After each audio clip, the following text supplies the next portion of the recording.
Hello, everyone. Welcome back to the Ave Maria Press Professional Development Webinar Series.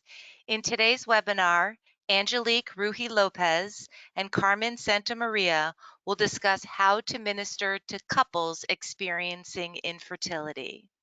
My name is Erin Pierce. I am the Parish and Curriculum Marketing Specialist at Ave Maria Press.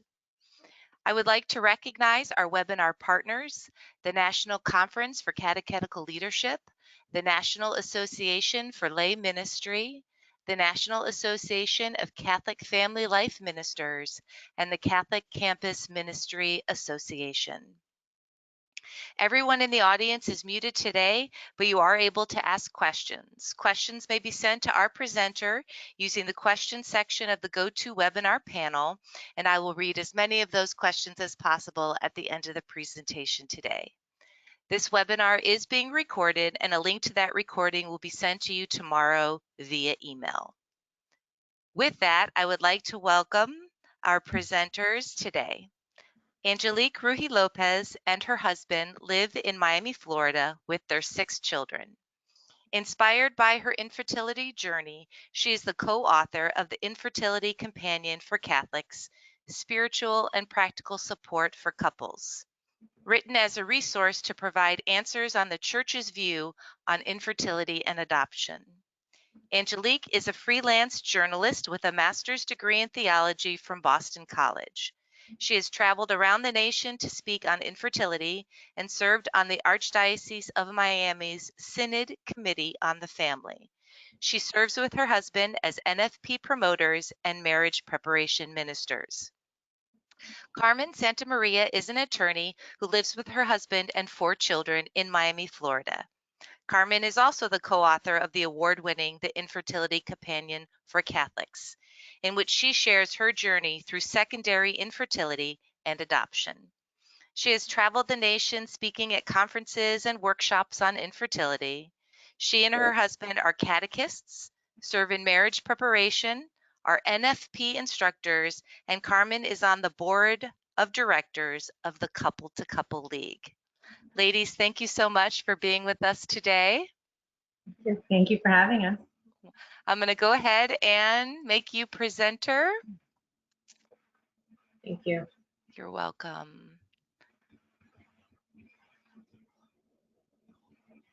All right, I would like to thank you all for joining us today.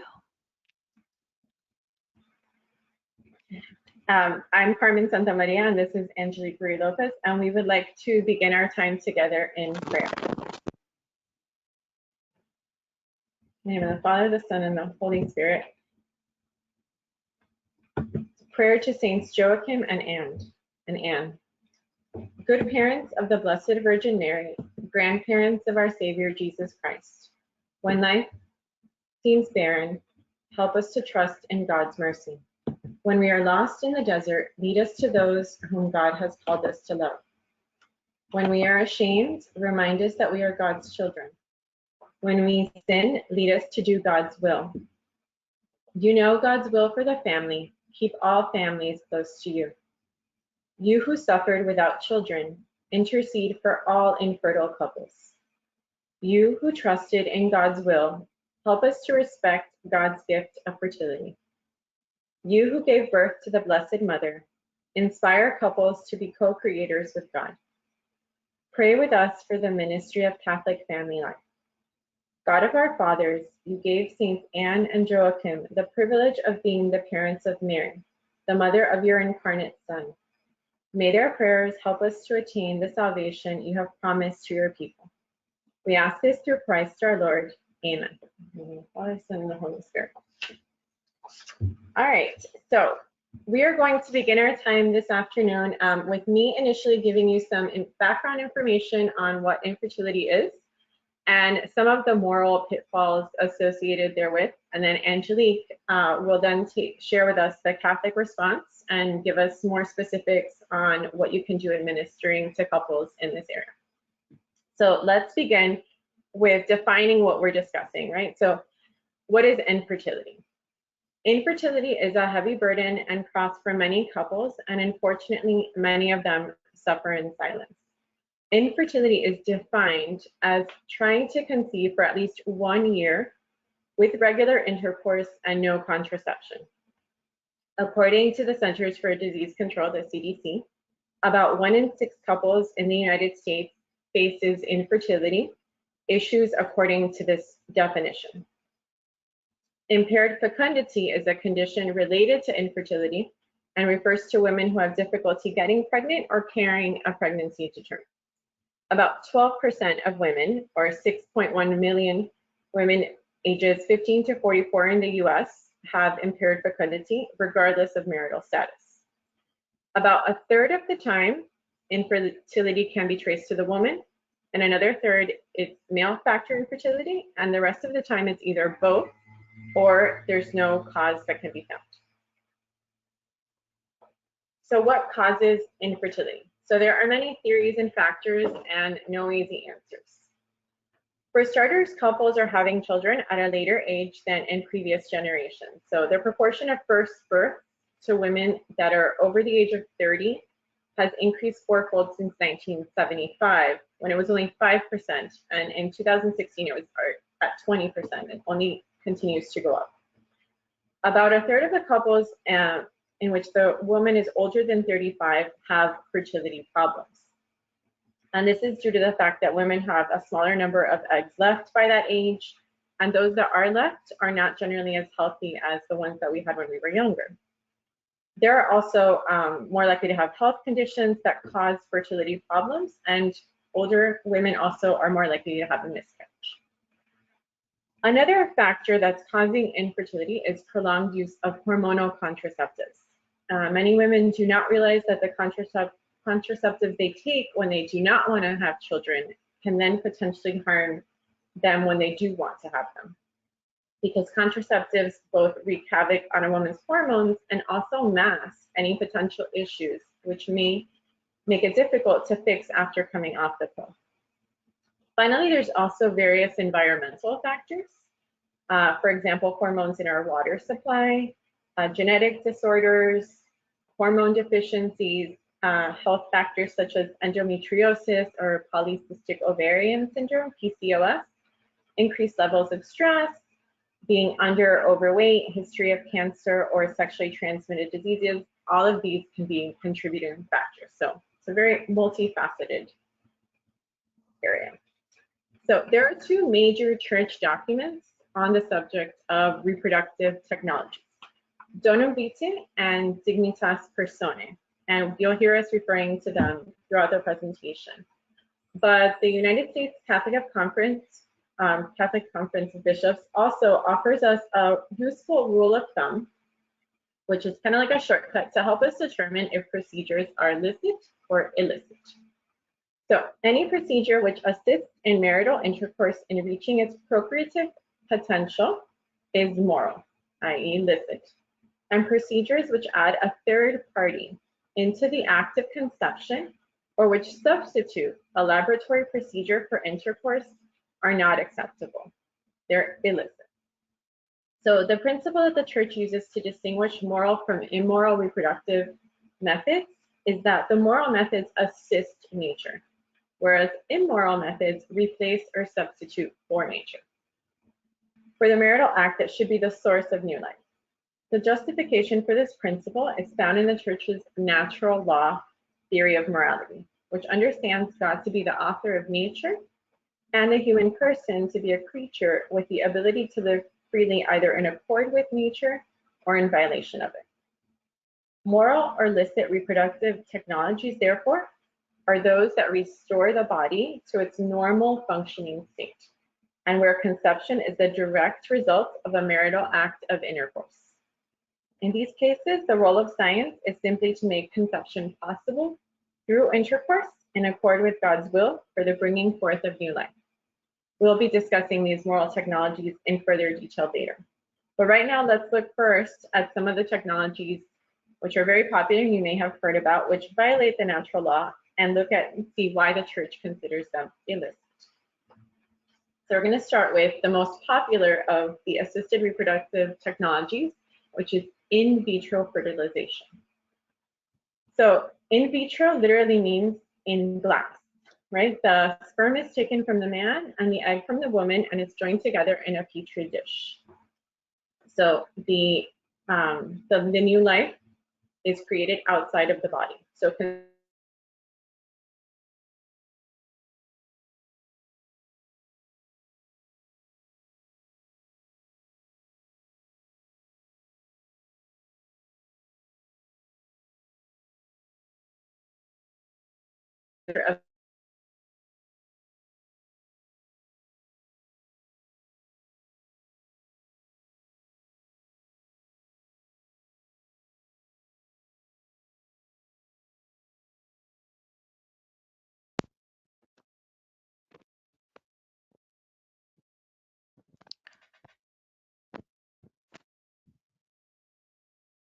Looks like we're having some technical difficulties.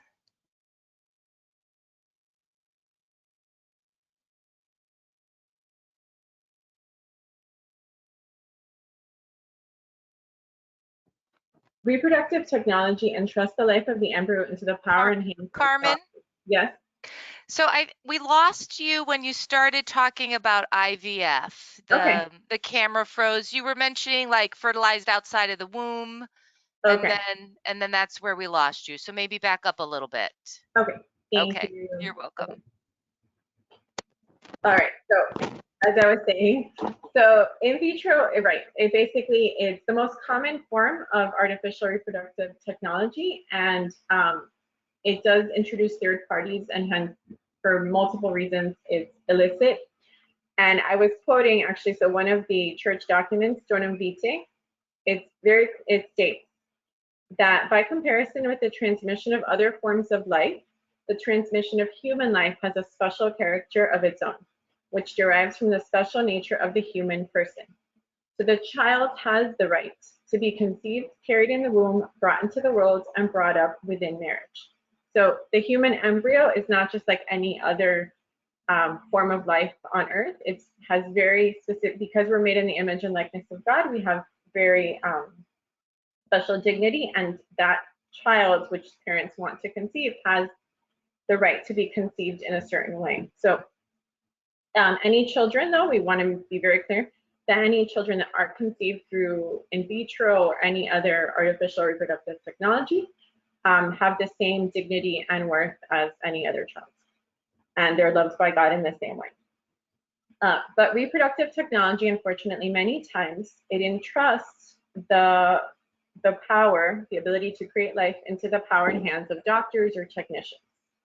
And this relationship becomes one of domination, which is contrary to the one that parents and children should have. So there are multiple issues with in vitro. One of them is also that it has a very low success rate, despite what many in the industry would say. It only has about a 20 to 30% success rate, even in the best situations.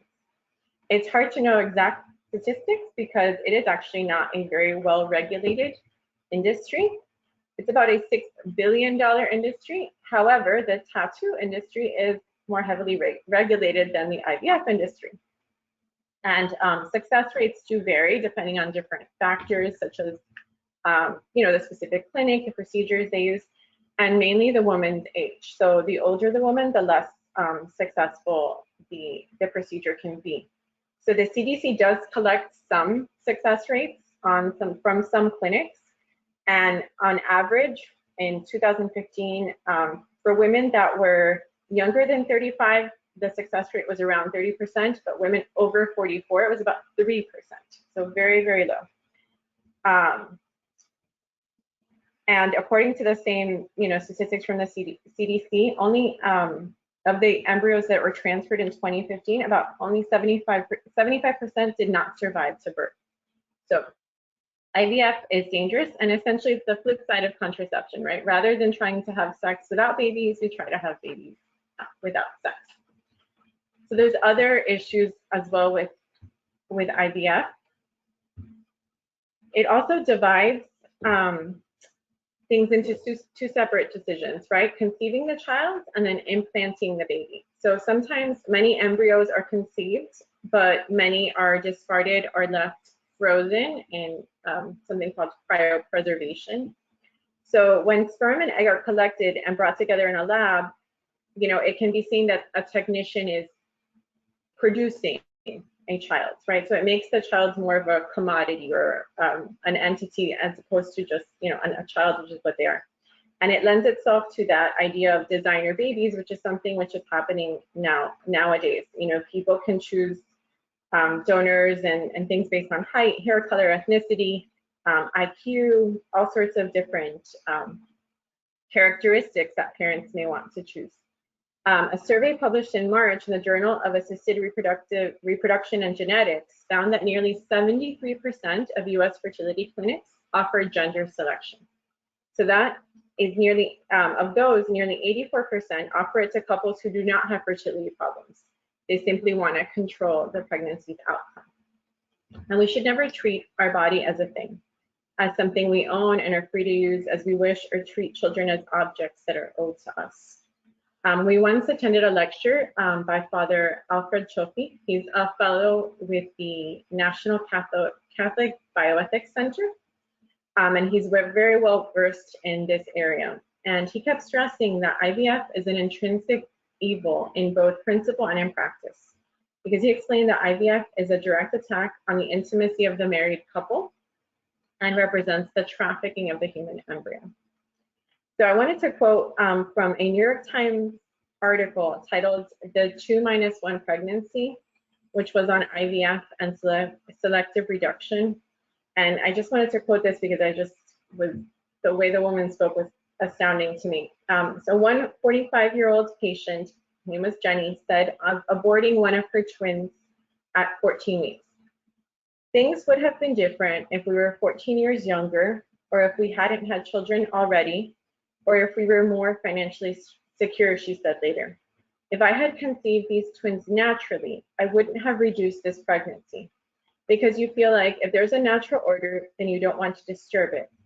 But we created this child in such an artificial manner, in a test tube, choosing an egg donor, having the embryo placed in me, and somehow making a decision about how many to carry seemed to be just another choice. The pregnancy was all so consumerish to begin with, that this became yet another thing we could control." So I find that to be an incredible quote, and that somebody could just say that like that. And I'm the mom of twins, so I find that to be very reprehensible.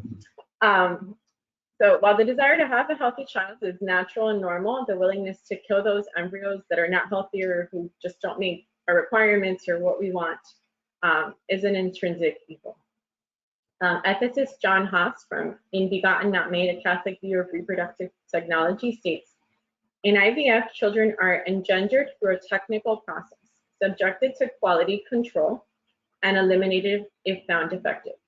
It does not seem terribly consistent for a treatment program which is trying to create new life to end up destroying new life."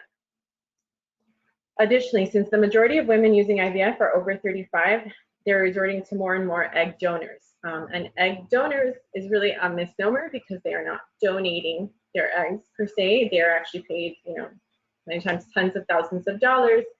And because of the drugs that they use, many times they end up, having issues with their own fertility in the long run. And another issue with IVF is ovarian hyperstimulation syndrome, which, according to the National Institutes of Health, the high dose stimulation happens in about 10% of IVF patients.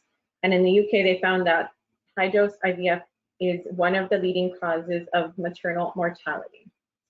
So there are a lot of there are other huge health risks involved: lower birth weight babies, preterm delivery, infant death, fetal growth restriction, and also potentially increased risk of breast or ovarian cancers for the mother because of the onslaught of hormones they are receiving in the process. All right, so another issue that's created because of IVF are frozen embryos. So these dozens of eggs are being harvested and embryos are created, and what happens to these embryos? So reproductive endocrinologists, they don't implant as many embryos as they did years ago, and they're keeping many frozen. So every year, fertility clinics throughout the US have reportedly performed over 100,000 cycles of IVF. So the number of embryos being produced is rising, while the number of embryos transferred in a given cycle is decreasing to lessen the likelihood of multiples. So it's estimated that in the US alone, there are anywhere between 600,000 to more than 1 million cryopreserved embryos.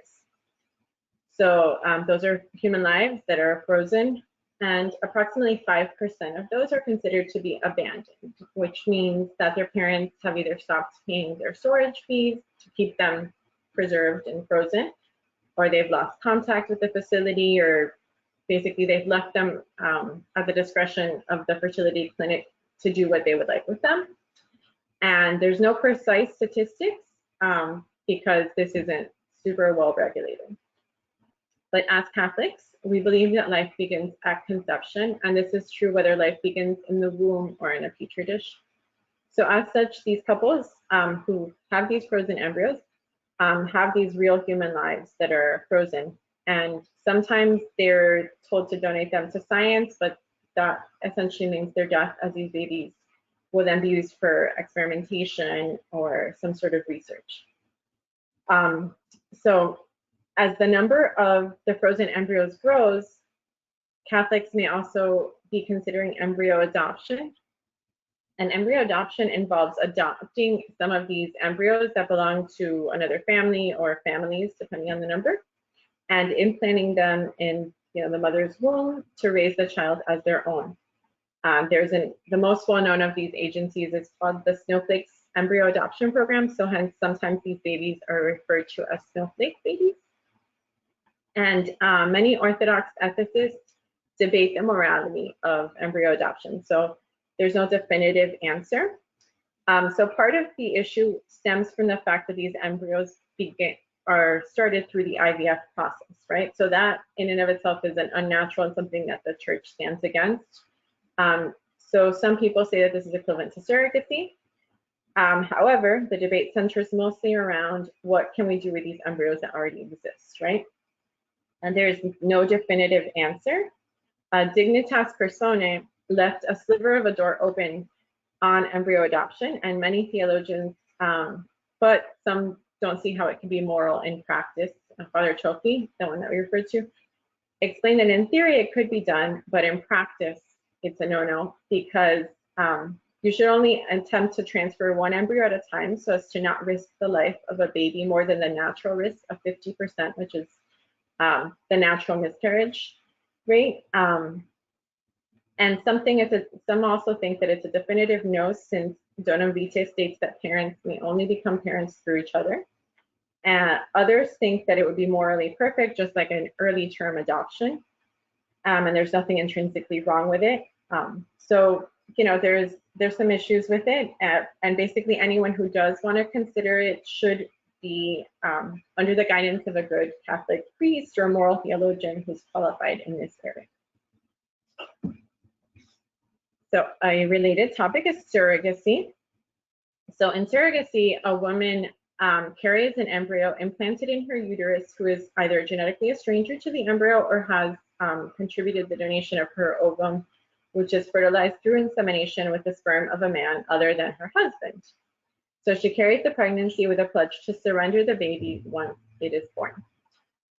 So some people will say this is a very selfless giving act. Surrogacy in truth offends the dignity and the right of the child to be conceived, carried in the womb, brought into the world, and brought up by his own parents. It sets up, to the detriment of families, a division between the physical, psychological, and moral elements which constitute those families. And it can be sort of an infidelity of sorts by bringing a third party into the marriage. So with surrogacy, a child could potentially have three mothers, right? The one who will raise the child, the one who donated the ovum, and the one who served as the surrogate. Parents will say it's their baby, but it's potentially donor sperm, donor egg, and a surrogate, and hence they have no genetic connection to that child. So as far as we're concerned as adoptive mothers, we would say that if you're not going to be biologically related to the child, then choose adoption instead. And incidentally, adoption agencies have to be licensed, while egg donation agencies do not. And IVF and surrogacy cost tens of thousands of dollars oftentimes, and couples should also ask themselves whether this is good stewardship of the resources God has given to them.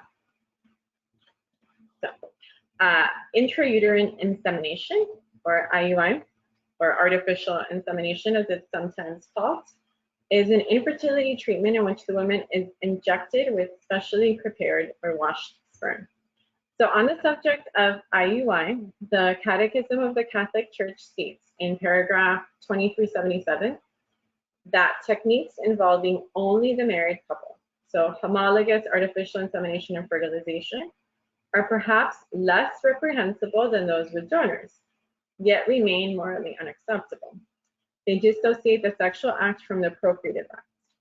The act which brings the child into existence is no longer an act by which two persons give themselves to one another, but one that entrusts the life and identity of the embryo into the power of doctors and biologists, and establishes the domination of technology over the origin and destiny of the human person.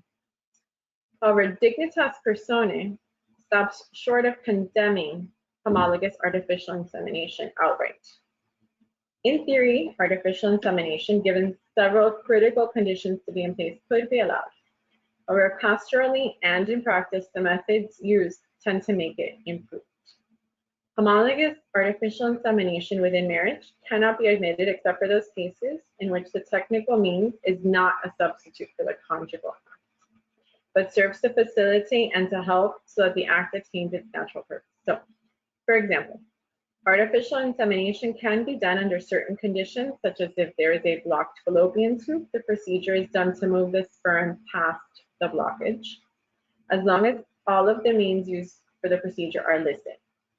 So, for example, sperm for these procedures is often collected via masturbation, which is morally problematic. However, the Church deems morally licit an alternative means for collecting sperm, either for the purposes of diagnosing sperm quality or for use in treatments, that does not interrupt or degrade the marital act. So seminal fluid samples can be obtained from a non-lubricated perforated condom through normal intercourse. So any insemination using a donor is not acceptable, as a third party is being introduced, which goes against the USCCB's rule of thumb. So any couple who may be considering IUI should be in contact with a good priest or a moral theologian well versed in these areas, as well as a Catholic therapist.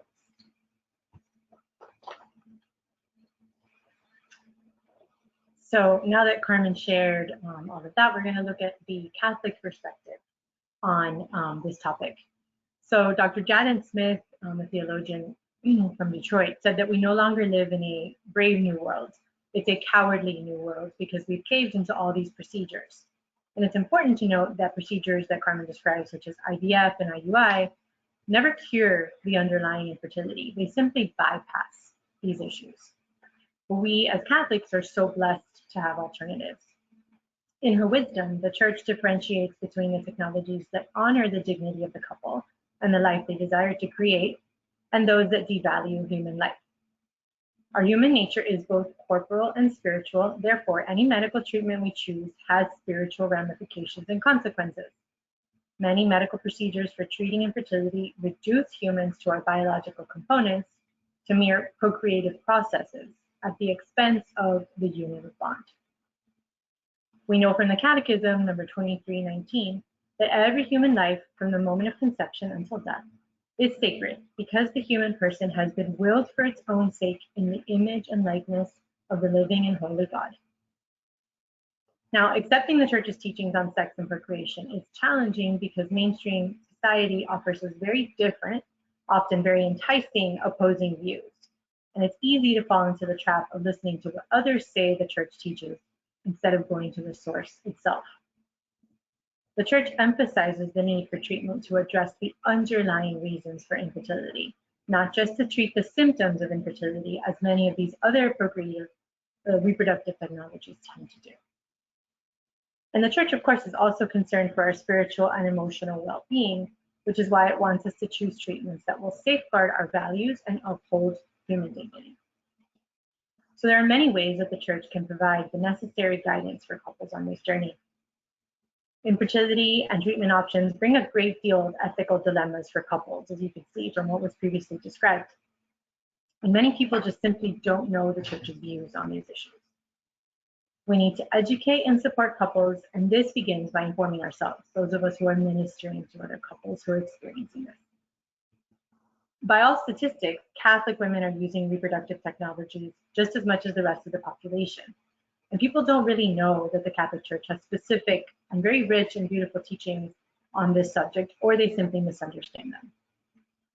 Our desire to conceive and bear children is God-given and natural, but we can't do anything we want in order to have our natural desires met. And natural law tells us this. Sometimes assisted reproductive technology is called artificial reproductive technology. It's important to note that interventions are not to be rejected on the grounds that they are artificial.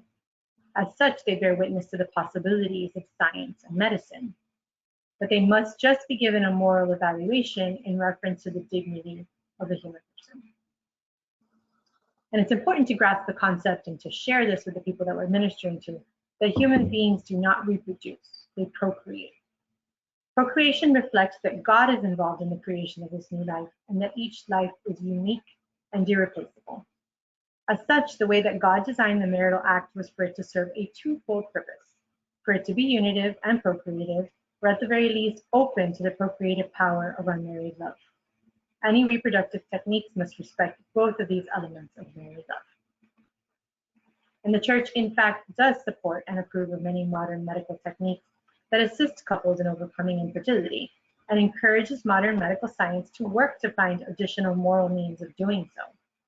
Nonetheless, the church deems some methods as simply incompatible with the moral standards related to childbearing, which require that the dignity of all human life be respected, and that spouses become biological parents only through an act of sexual intercourse with one another.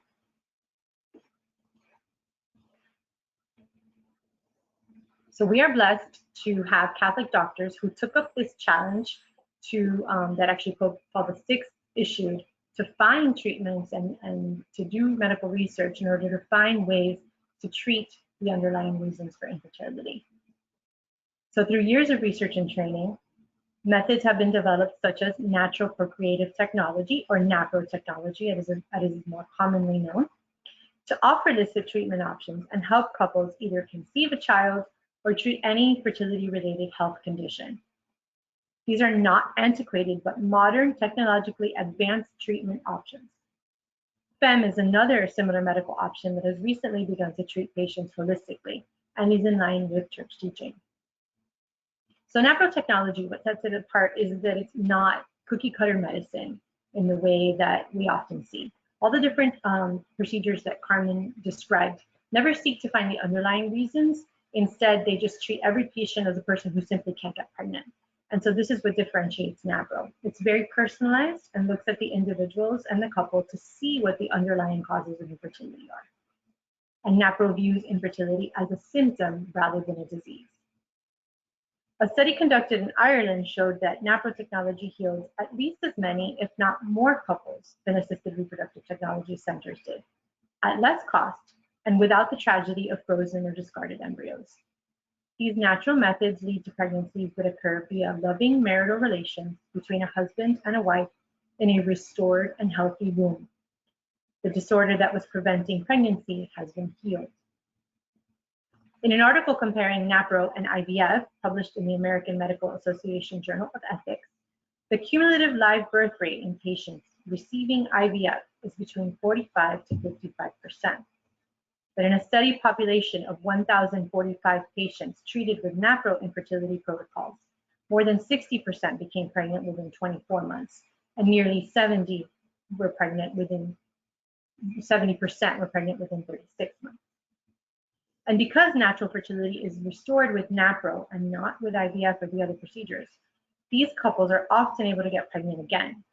In one study of 89 births in women who had failed assisted reproductive technology, there were 14 women with 2 live births and 1 woman with 3 live births.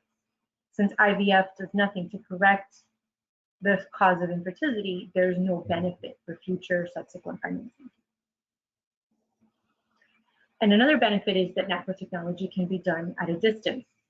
Although it's growing, and we are blessed to start finding fertility care centers throughout other areas of the nation, many people don't have these doctors in their area, but they can consult. We have the telemedicine nowadays, and they can consult them at a distance.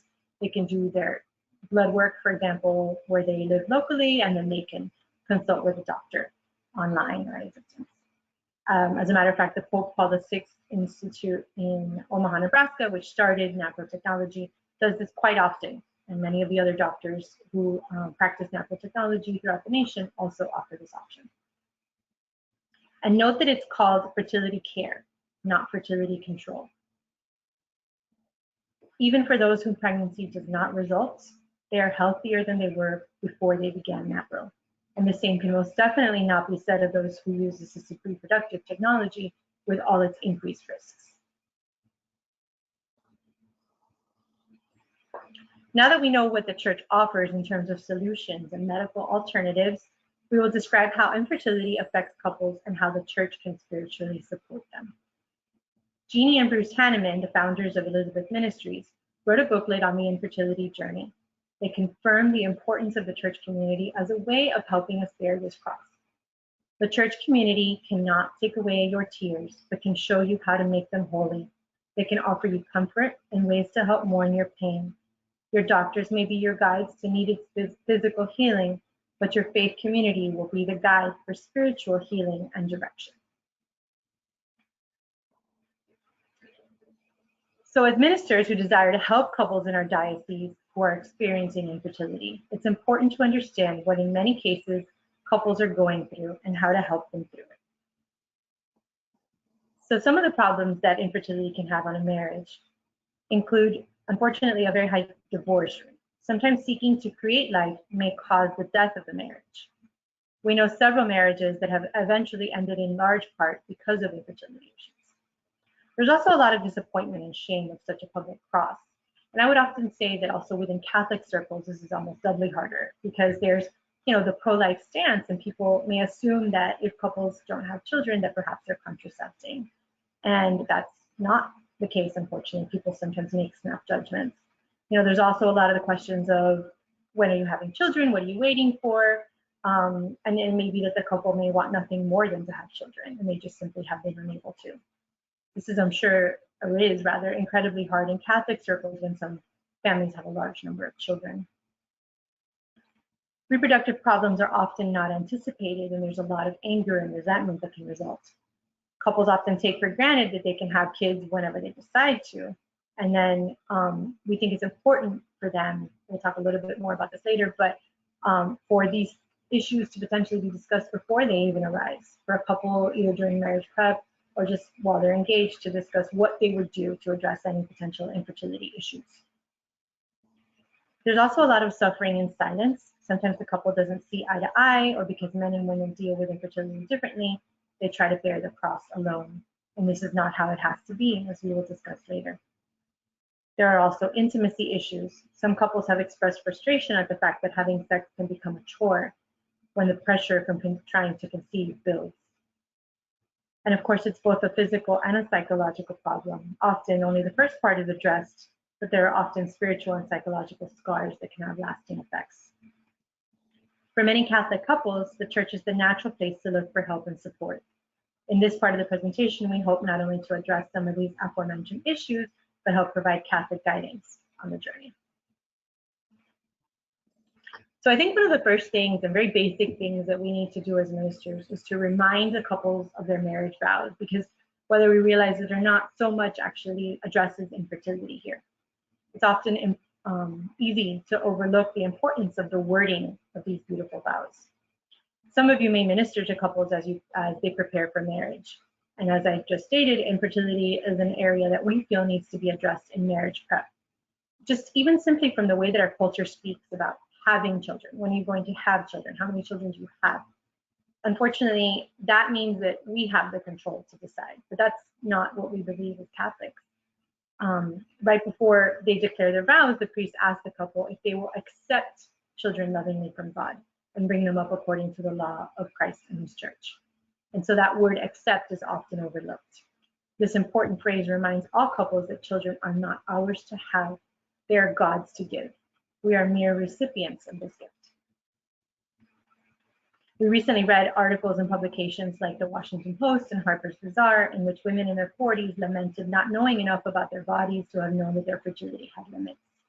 They just knew that celebrities were having children well into their 40s and figured they could too. So in today's day and age, knowledge of our biology is true female empowerment. So another part of the vows in sickness and in health remind us that even though they may not necessarily be thinking of infertility, so many couples can experience this illness so profoundly in their marriage. Another vow that is taken on a new meaning in this infertility journey is, I will love you and honor you all the days of my life. Honoring our spouses is extremely important in all of marriage. And in the case of infertility, each spouse may be willing to undergo different treatments, or one may be ready to move on to another option, such as adoption. And this can be very difficult and require a great amount of communication and prayer. As ministers, we can encourage couples to pray, not rush into decisions, and bring God into the conversation. We have the beauty and the grace of the sacrament that flows through these couples that can help hold them together during this difficult time. The grace that is received from the sacrament of marriage is instrumental in getting couples through all that may come their way, including infertility. And sacramental marriage, as we know, can transform love. So priests, counselors, spiritual directors often counsel couples facing the dilemma of what to do in terms of fertility treatment. From the get-go, we can't assume that couples' consciences are fully formed and informed. It puts these counselors in a unique position to be able to inform these couples on the Church's rich teachings on infertility treatments. It's an important job to provide couples with good counsel and help for discernment in light of the Church's teachings. And our book, the Infertility Companion for Catholics, Chapter 5, is dedicated to step-by-step guidelines on discerning those choices. And it's especially important to find a therapist who shares their same beliefs and values and isn't going to steer a couple astray with his or her advice. We often hear that couples are told, do whatever your conscience tells you. But again, if their consciences are not fully formed, they may not make the right decision for their souls. Other recommended solutions for counselors or priests or spiritual directors is to create a list that can be available to them of Catholic doctors that treat infertility, as well as the Catholic documents and teachings on infertility treatments. I know that Erin actually linked that for you all to see. We have some of those listed on a document as well as other resources. You can also provide the names and contact information for couples who have walked this road before and are willing to provide couple-to-couple mentoring. And as I said, just making sure to arm them with the right information, especially of infertility treatments that are listed. Catholic couples are going to be visiting potentially non-Catholic doctors and are going to be offered a slew of alternatives that promise the hope of a baby, but many of these procedures are harmful to the dignity of all involved.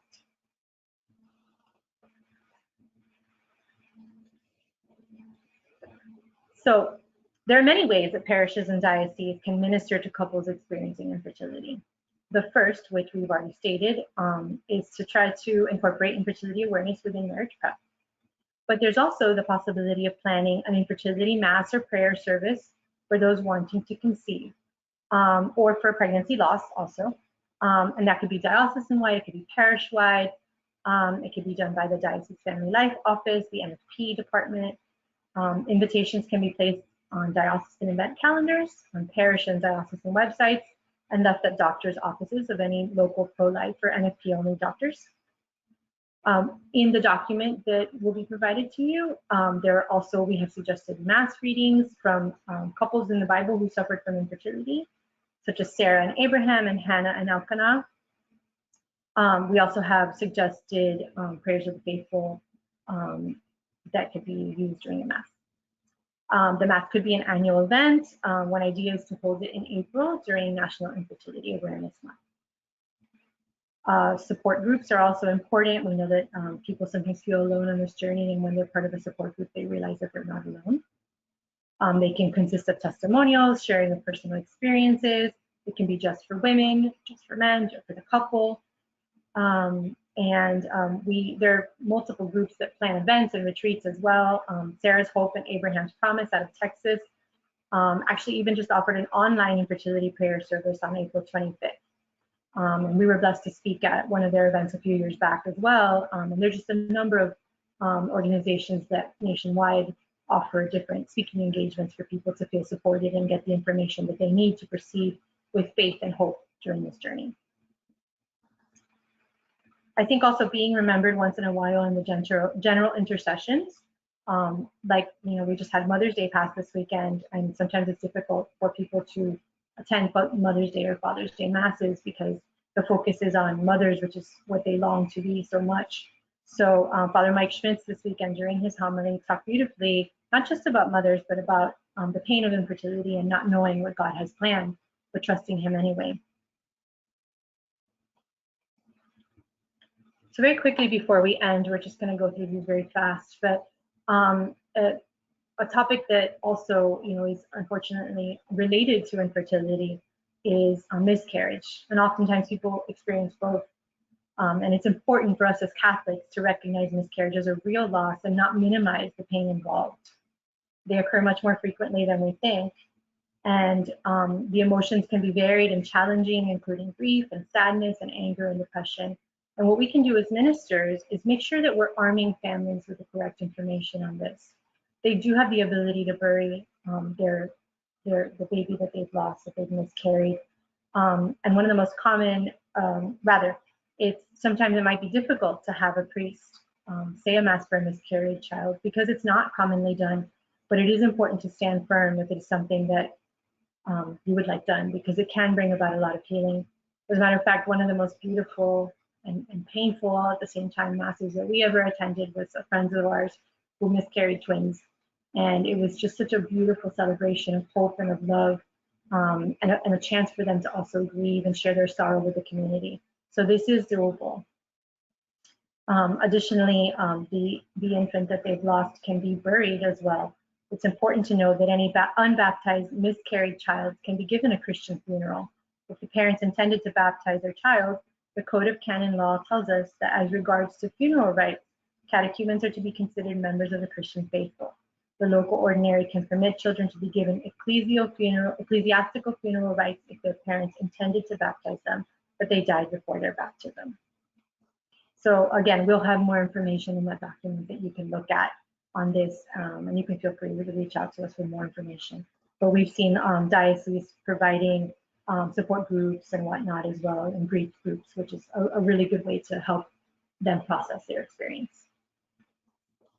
And finally, adoption support. As Carmen mentioned, we're both adoptive parents, and the journey of infertility brought us to this. But it's a topic that's not necessarily as addressed in Catholic circles. And we understand that not everybody will be called to adopt, but anyone can do something to help support those who do feel called to adopt. As a matter of fact, the Archdiocese of St. Louis has even a scholarship fund for fundraising the events that they do to help support couples who are adopting. And there's not just financial ways that we can support, we can pray for those who are adopting. St. Louis also does an annual adoption mass in November for National Adoption Awareness Month. And it's just part of, I think, our church's pro-life stance to build a culture of adoption. Though the cross of infertility is heavy, Catholic couples should know they do not have to carry this cross alone. Pope Francis writes in Amoris Laetitia, "Some couples are unable to have children. We know that this can be a cause of real suffering for them. At the same time, we know that marriage was not instituted solely for the procreation of children. Even in cases where, despite the intense desire of the spouses, there are no children, marriage still retains its character of being a whole manner and communion of life, and preserves its value and indissolubility. So too, motherhood is not solely a biological reality, but is expressed in diverse ways. Adoption is a very generous way to become parents. They will never regret having been generous. Adopting a child is an act of love, offering the gift of a family to someone who has none." So couples faced with infertility can, even in their suffering, provide a powerful witness to a society that is so insensitive to these abuses. Couples who understand and accept the Church's teachings make their lives a testament to the dignity of human life by acknowledging that children are to be conceived in partnership with God, not in the lab of a technician. With the support of their parish and diocese, couples can find the strength to bear this challenge with courage and with. Thank you. Thank you so much, ladies. I'm going to come back on here.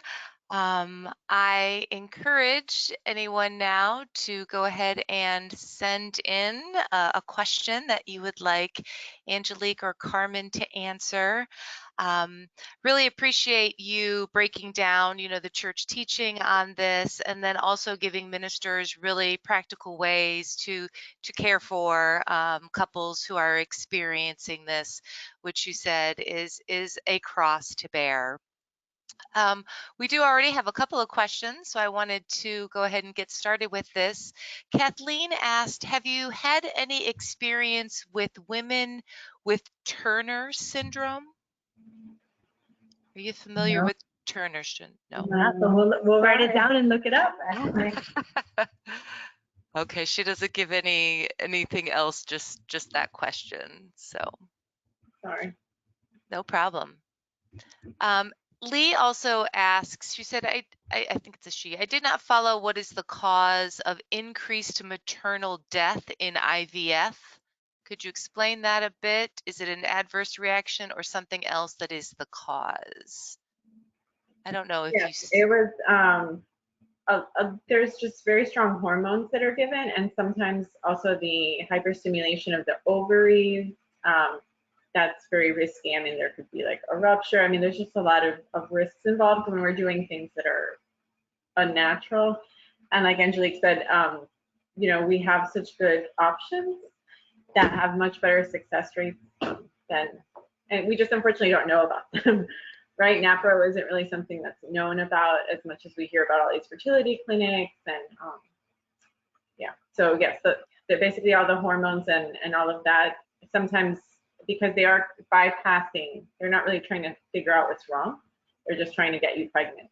Mm-hmm. Okay, so the complications that can result from that, yes. Mm-hmm. Okay.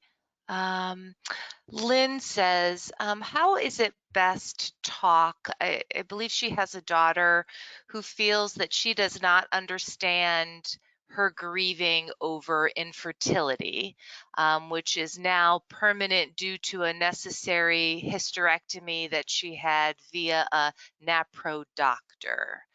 So any advice or suggestions on how she can talk with her daughter about this? Yeah, I think this is common. Well, first of all, the fact that she's asking the question at all means that she wants to be able to support her in the best way possible, and I think that's beautiful. Mm-hmm. I think that we talk about this in our book too. I think sometimes we have great intentions, but unfortunately can sometimes say unintentionally hurtful things to people. And so I think just being there and just saying, what can I do? What can I best do to support you? You have my prayers. How can I best support you through this, and kind of putting the ball in her court and saying, what do you need from me? And if it's for her to take a step back and respect your space for the time being, then that's a good thing that she can do. But just continuously praying for her. There's no substitute for praying for her. But certainly I think sometimes people will say things like, oh, well, it just wasn't meant to be, or just, and I'm not saying in this particular case, of course, but in general, oh, just relax and it'll happen, or just adopt and it'll happen. And I think that does minimize the pain that's there. So just trying to be more aware of just walking with that person and just sitting with them in their grief is probably the best thing that they can do, along with prayer. Yes. How can I support you? What a great way to start a conversation. Yeah. Kathleen, in regards to the Turner syndrome, she said it's a chromosome disorder and all the women affected are infertile. They have no eggs at all. So maybe she's asking some of the moral implications of this, which isn't something you have to answer right now on the spot, but. Yeah, I mean, thank you for bringing it to our attention. I think it's something we'd like to research more. Just offhand, I would think that this would be a very difficult cross to bear. And given that you kind of know off the bat that you have this infertility diagnosis, I'm assuming probably from a young age, I think the church would hold the same, right? That there can't be, that outcome, the principle of double effect, just because you want to achieve that pregnancy. that you can bypass because you have, this disorder, which I'm sure is very difficult. Again, I'd like to look, more into it, and thank you for bringing it to our attention. But either way, we're called to follow what our Holy Mother Church guides us to do, because it has our best interests at heart. Yes. Thank you. Susan asks, how do you know how long to continue to reach out to an infertile couple? I teach Creighton and have a few couples that have never conceived even with treatment. I have tried to support and reach out periodically, but have not gotten a response. Any thoughts? I think similar to the other question, I think when we're honest and we put, we say, okay, like for example, in that particular case, you could say, I just want to know that I'm thinking about you, but I don't want to interfere. I don't want to impose. Please let me know if I'm overstepping. I think when we're honest and we tell the person, like we're sharing our heart and we're letting them let us know. Okay, maybe they don't want us to keep talking about it, and that it's okay for them to tell us that. Or if they want to talk, to just know that we are always available. So I think just kind of in a very kind way, letting them know, okay, I don't want to impose, but just know that I'm praying for you. And if you do need something, I'm here for you. I'm kind of putting it back on them. I think that, as somebody who's, been in, that situation, that's enough, and even just telling somebody, I don't know what to say to you, that's enough. That's fine. That's okay. Honest and respectful, and maybe even think, how would you want somebody approach you in that situation, right? Is the way that you can approach someone else. Yeah. Mhm. Could you maybe in a minute or so talk a little bit more specifically about the NAPRO technology? Nancy is asking. So NAPRO is basically, so the Creighton practitioner who's on the call knows more, but it's a natural family planning method, and it can be used in that way. But basically, it looks very much, like all natural family planning methods, they look at the individual couple, the individual woman, and they look at certain fertility factors, and they do a lot of just very in-depth analysis of hormone levels and testing. And like, for example, I had to do blood work. I had my blood drawn, I don't know, like a ridiculous amount, like every other day, let's say, for like a whole cycle, so that they could measure how the hormones change throughout that cycle, while also doing ultrasounds. So they get a very, very detailed, picture of what's going on. And then with that diagnosis, then the doctors can start to treat what the underlying, so they view infertility as like a symptom. So for example, I was diagnosed with polycystic ovarian syndrome, right? So that is the actual cause of what then makes me infertile. So how do we treat PCOS? They give me certain medications, they do certain things, and then hopefully by treating that, then you can achieve a pregnancy.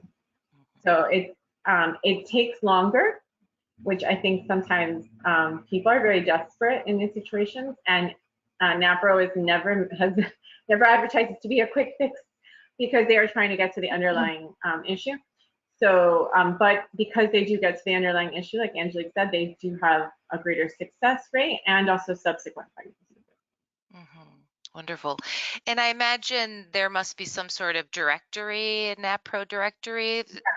So if you look up Fertility Care Centers of America, you can look by state, and they've certainly been increasing the amount of doctors. Like, we live in South Florida, and we just got our first NAPRO doctor. So like when I was doing the treatment, I was dealing with a doctor in New York. So you can definitely do it, and like Angelique said, now we're all familiar with telemedicine, right? So right. The technology is there to do it, and a lot of people do go to Omaha. That's the center, the Polycystic Center. That's like the main place. And Dr. Hildress, who's the founder of NAPRO, he's there. So there's definitely a lot of options and a lot of doctors. Wonderful. Well, thank you so much. These are really excellent resources and information to get people, to begin maybe looking into this a little bit more and how they can help those within their parish and their families and their friends deal with this. So thank you again. We wanted to share a little discount on the Infertility Companion for Catholics, 20% off using code webinar 0512, which is for today's date. You can order online at avemariapress.com to get this discount. All of our books are also available on Amazon too. As I mentioned earlier, all of our webinars are recorded and you will receive an email tomorrow with the link to this recording. Today's webinar is the last of our spring webinar series. And for the first time, we're going to be offering a summer webinar series. We want to help during this time of of the stay-at-home order, of the quarantine and the pandemic, and help you to help those that you minister to. So it'll be a variety of things dealing with your parish as well as your own spiritual nourishment. And so these webinars are going to begin June 2nd. I'm really excited about this. Same time, Tuesdays at 3 p.m. So please join us. We'll send you emails. Thank you to everybody, those who were on with us today, those who submitted questions, and Angelique and Carmen, thank you so much for being with us. Thank you. Everybody, have a great day. Bye-bye. Bye.